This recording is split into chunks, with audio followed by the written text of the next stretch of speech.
안녕하세요. 오늘은 도쿄만의 디테일을 느낄 수 있는 세 곳의 공간을 조금은 자세히 알아보고자 합니다. 세 곳인 이유는 이번에도 분량 조절에 실패해서 그렇습니다. 도시를 이해하는 방법은 다양합니다. 거대한 스카이라인을 조망하거나 유명한 랜드마크를 방문하는 것도 하나의 방법이라고 할 수 있어요. 하지만 때때로 도시만의 고유한 철학과 미학을 담은 작은 공간들을 들여다보는 것이 그 도시를 더 깊이 있게 이해하는 데 도움이 되기도 하죠. 도쿄라는 도시는 특히 그러합니다. 각종 서브컬처와 음식 문화, 이 독특한 식재료부터 패션, 액세서리, 서적에 이르기까지 다양한 영역에서 도쿄만의 매력과 도쿄라는 브랜드를 느낄 수 있을 겁니다. 제 채널이 도시의 다양한 브랜드와 공간을 전하는 이유도 이 때문이고요. 동시에 요즘에는 도쿄 외에도 다른 도시들, 그 도시에 기반한 브랜드들을 다양하게 하게 전하려고 노력하고 있는데요. 도쿄는 단순히 크고 화려한 대도시가 아닙니다. 전통과 현대가 절묘하게 조화를 이루며 오랜 기간 동안 외국 문화를 받아들이면서도 일본만의 섬세한 감성으로 재해석해냈죠. 무엇보다 도쿄라는 도시만의 매력은 세심한 디테일에 있습니다. 건축물 하나하나의 배치부터 가로수의 강역, 심지어 작은 카페의 인테리어까지 모든 것이 치밀하게 계산되고 정성스럽게 만든 흔적이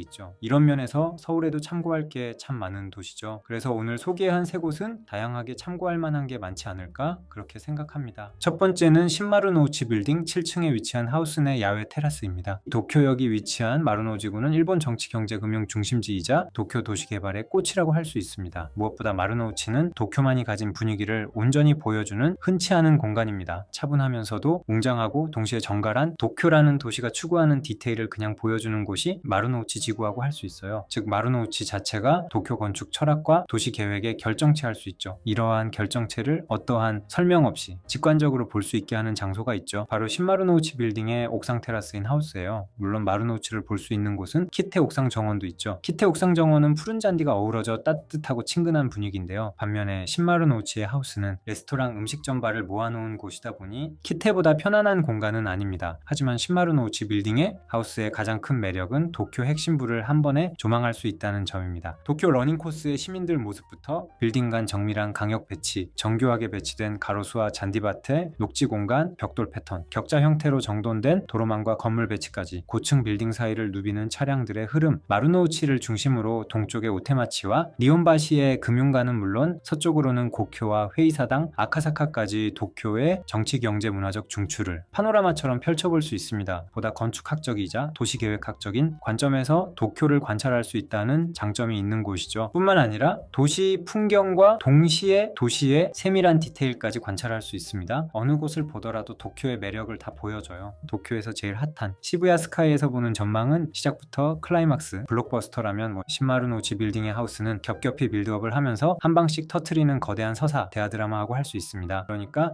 신마루노우치 빌딩의 하우스에서 마루노우치 지구를 한번 보면 말이죠. 도쿄라는 도시의 거대한 서사와 섬세한 디테일을 동시에 포착할 수 있는 이상적인 곳이자 도시를 깊이 있게 이해하고 체험하는 여정의 완벽한 출발점이 될 겁니다. 다음은 버브커피 로스터스입니다. 도쿄의 커피는 보통 약배전 커피로 많이 알려져 있죠. 그러니까 맛이 가볍거나 시큼하다고 해야 할까요? 한국에 매장이 있는 푸글랜도 커피가 시다는 평이 꽤 많아요. 그래서 호불호가 좀 있는 편입니다. 게다가 사람도 많고요. 푸글랜에서 뭔가 아쉬움이 남는다면 이럴 때 반드시 찾아가야 하는 곳이 바로 버브커피입니다. 버브커피 로스터스는 2007년 미국 캘리포니아 산타크루즈에서 콜비벤과 라이언 오도반이 창립한 주목받는 스페셜티 커피 브랜드입니다. 흥미롭게도 설립 초기부터 커피에 미친 사람들이 모인 곳이라는 별명으로 빠르게 성장했으며 현재는 미국과 일본에만 엄선된 직영 카페를 운영하고 있어요. 그래서 버브 커피의 맛은 어떨까요? 여기서 푸글렌과 크게 차이가 납니다. 버브 카페는 기본적으로 중배전 로스팅이에요. 처음에는 약배전 커피처럼 시큼하게 푹 치고 들어옵니다. 하지만 여기서 끝나지 않습니다. 고소한 견과류의 풍미가 입천장에 어퍼컷을 한번 날리고요. 시큼한 향미가 입안에 남아있어요. 서퍼들이 만들었다고 했잖아요. 시큼함과 고소함이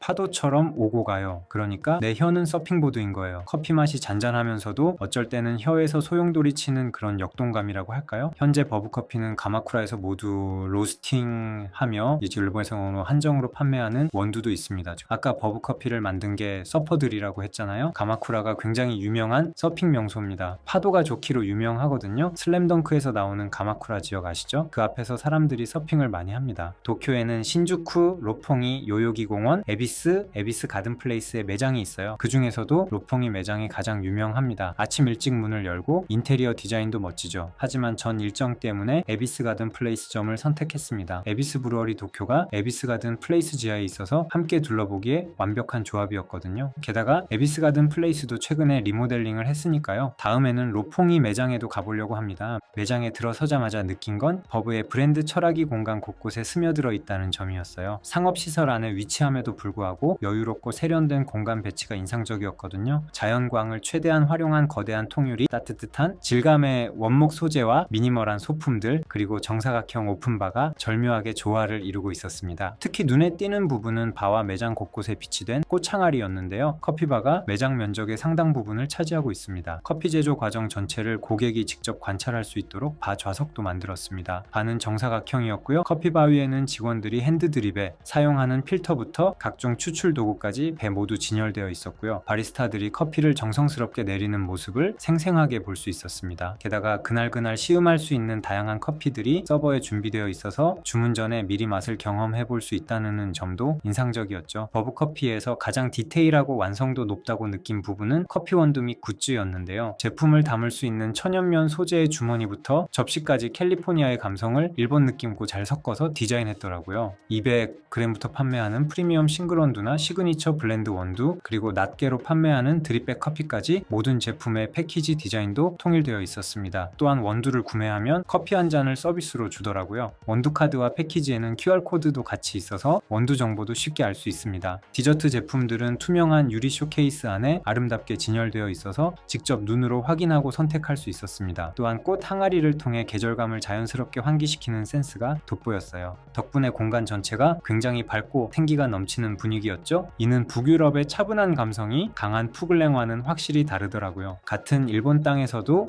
브랜드 정체성에 따라 이렇게 상반된 감성의 공간을 창조할 수 있다는 점이 무척 좋았는데요.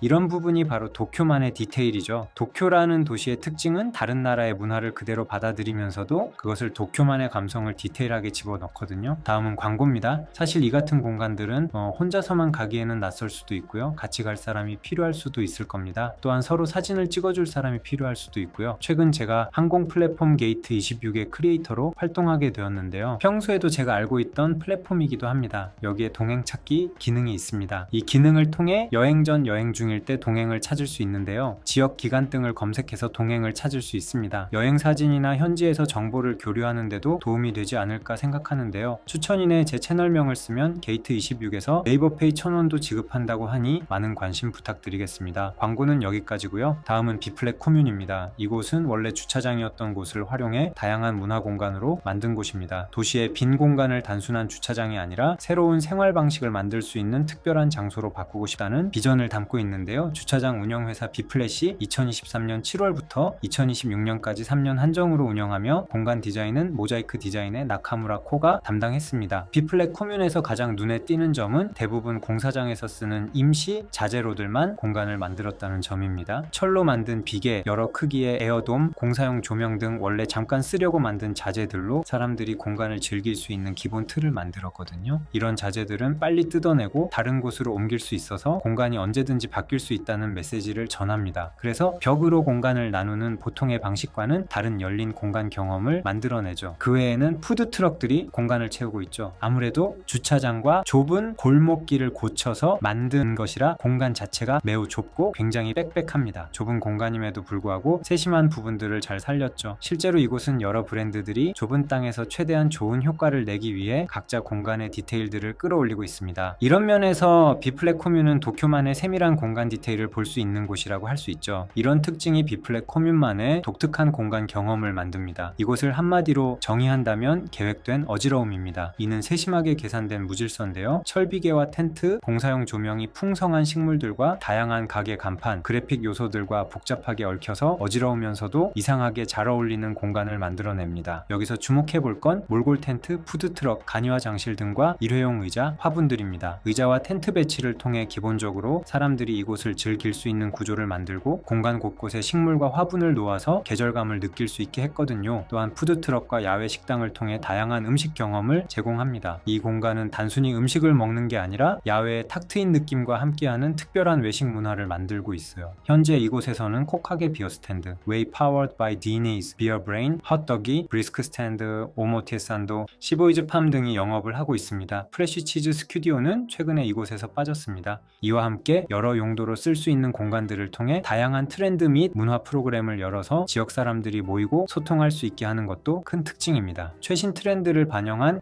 패션 아이템부터 빈티지 물건들, 일상적으로 필요한 물건까지 다양한 상품들을 보여주죠. 비플렉 코뮌은 이런 유연한 공간 구조를 통해 다양한 이벤트를 열었는데요. 2023년 9월에는 일본에 주목받는 패션 브랜드들인 스토프, 배드사이드 드라마, 바디송과 함께 작업해서 패션과 공간 디자인이 만나는 창조적인 시도를 했고요. 2024년 8월에는 오모테산도 베이커즈 나이트 마켓을 열기도 했습니다. 이 행사에서는 도쿄의 수준 높은 빵집과 제과점들이 한자리에 모여 특별하고 매력적인 밤 시장을 만들어 기존의 상업적인 야시장과는 다른 문화적 경험을 선사하기도 했습니다. 이런 다양한 이벤트들은 비플렉 코뮌이 추구하는 공간의 임시성과 유연한 구조를 통해 다양한 문화적 실험과 창조적 시도가 가능함을 보여주었죠. 사실 비플렉 코뮌은 도쿄에서 발견할 수 있는 마을 만들기가 잘 드러난 공간이라고 할 수 있습니다. 작지만 알차면서도 효과적인 공간을 만들어서 그 안에서 사람들이 관계를 맺게 하는 거죠. 이런 접근은 2011년 동일본 대지진 이후에 모두의 집 프로젝트와도 비슷한 생각에서 나왔다고 할 수도 있어요. 그 당시 국가 주도의 대규모 지진 복구 계획이 진행됐지만 피해자들이 진정으로 원하는 공동체의 회복은 충분히 반영되지 못했거든요. 이를 보고 이토 도요를 비롯한 일본의 건축가들이 건축가로서 무엇을 할 수 있을까라는 질문에서 출발하여 주민들과 함께 공간을 설계하고 직접 참여하는 모두의 집 프로젝트를 시작했습니다. 모두의 집 프로젝트는 특정 건축물의 이름이 아니라 공동체적 사고방식과 참여적 설계 방식에 집중했죠. 비플렉 코뮌도 이러한 방향성 아래에서 바라볼 수 있습니다. 이곳에서 10분 정도 내려가면 프롬퍼스트가 있는 것도 흥미로운데요. 프롬퍼스트가 있으니까 당연히 하마노 야스히로를 떠올릴 수밖에 없네요. 건물을 짓는 게 아니라 사람들의 삶의 방식을 제한하는 곳이다. 공간을 어떻게 바라보느냐가 모든 것을 바꾼다라는 하마노 야스히로의 생각을 비플렉 코뮌을 통해 확인할 수 있는데요. 비플렉 코뮌은 단순히 하나의 물리적 공간이 아니라 우리가 일상적으로 지나치는 빈 공간들을 어떻게 바라보고 활용할 것인가에 대한 새로운 시각을 제시하는 실험적인 사례라고 할 수 있습니다. 도쿄의 다양한 디테일은 이 같은 실험에서 나온다고 봅니다. 오늘 살펴본 세 곳의 공간들은 도쿄만의 독특한 공간 철학을 발견할 수 있게 돕는 곳이라고 할 수 있는데요. 신마루노우치 빌딩의 하우스에서는 도시 전체를 조망하며 치밀한 도시계획의 완성도를, 버브커피에서는 미국의 커피 브랜드가 일본 땅에서 어떻게